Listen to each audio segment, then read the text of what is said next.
Okay, so I don't often do unboxing videos, but I was so impressed with this packaging that came with the Montana Knife Company knife that I ordered that I figured I'd go ahead and do an unboxing. So this is the SERE25 knife. It's advertised as their more durable knife for like survival type situations. And as you see, it came in this nice box, squared off. And then what you see here is almost like meat packaging. So meat packaging wrapped in 550 cord.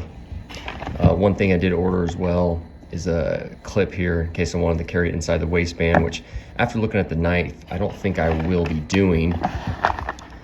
So we'll go ahead and do it here. Again, so it's almost like I'm wrapping beef or tuna or something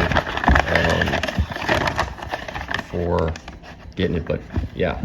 And so I did went in with the Cerakote OD green handle and then the Coyote blade. All right, opening the knife up here. So one thing you mentioned, this is that clip they say that came on with it. You could put around a belt, carry it horizontally, but it's great for like backpacking. So you put it on the backpack, it'll easily go onto the strap.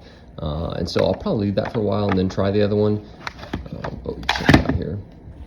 So then there's the knife. So it's pretty long, I say around 10 inches, but I think that OD green handle with the Coyote Cerakote blade just looks incredible and really well done. Really professional packaging. The knife just feels really strong, and so excited to use it. Montana Knife Company knives are expensive, so this was going to be one of those lifetime investments for me, and hopefully it'll live down to generations to come. So buy once, cry once, spend the money, get a really good knife, and hopefully it'll last through the generations.